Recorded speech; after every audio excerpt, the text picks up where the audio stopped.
Yooyyaa kabajamtootaaf daawwattoota YouTube chaanaalii keenyaa beekamuudha. Karaa YouTube chaanaalii keenyaa sagantaaf qophiilee adda addaa qaban isiniif dhiyeessaa turreerra. Keessumaatii kan akka ogummaa itti fayyadama kompiitaraa inni kan biraan immoo qophiilee bashannansiisoo fi barsiisoo ta'an kan akka diraamaa gaggabaabaa fi walaloo adda addaa isiniif dhiyeessaa turuun keenya ni beekama.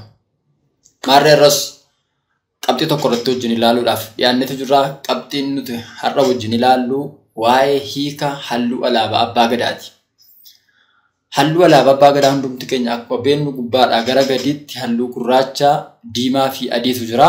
Egaa halluu alaabaa abbaa gadaa kana fayyadamuudhaan namooti halluu kana fayyadamuudhaan harka irratti, morma irratti halluu kana fayyadamuudhaan immoo gama biraatiin uffata hodhisiifachuudhaan illee ittiin fayyadamaa jiru.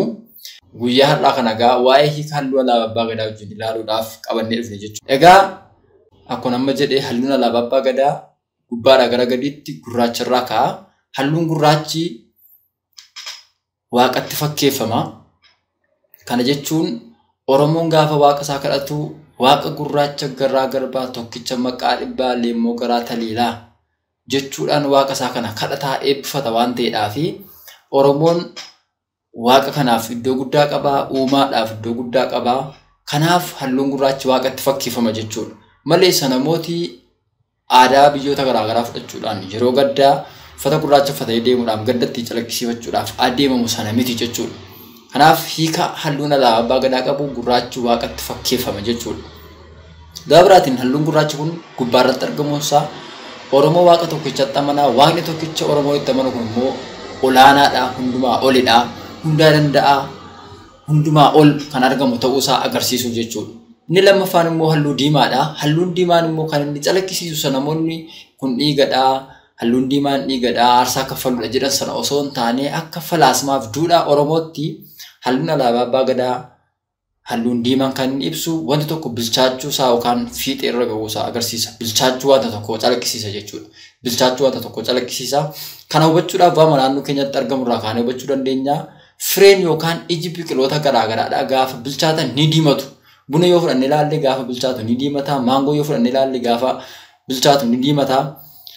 Akkasuma dargaggeessi tokko fuudha gaafa ga'u dargaggeettiin tokko immoo heeruma gaafa geessu illee ni diimatti jechuudha. Ga'uu isaa yookaan immoo ga'uu ishee kan ittiin beeknu diimachuu isheetiin jechuudha. Kanaaf diiminni yookaan halluun diimaan alaabaa abbaa gadaa keessa jiru bilchaachuu wajjin kan wal qabatu jechuudha.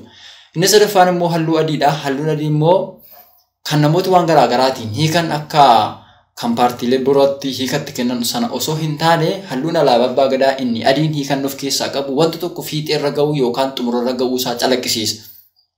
Kanas waan naannoo keenyatti argamu irraa kaanee fudhannee ilaaluu dandeenya. Kana gaafa jennu wantoota garaagaraa gumnee muka ta'uutii, biqilaa garaagaraa ta'uu, waraqaa ta'uu, waan barbaade ta'uu gumnee dhumarratti kan hafu daaraadha. Daaraan halluun isaa adiidha. Inni kan biraan immoo namni jireenya isaa keessatti gaafa gara lullumaatti adeemu rifeensa dabalataa yookaan rifeensa lammataa kan jennu baasa. Rifeensa adii yookaan haarri baasa. Haarri yookaan rifeensi adiin halluun isaa adiidha. Kana jechuun fiixee irra ga'u yookaan xumura irra ga'u wanta tokko kan ittiin calaqqisiisnu jechuudha.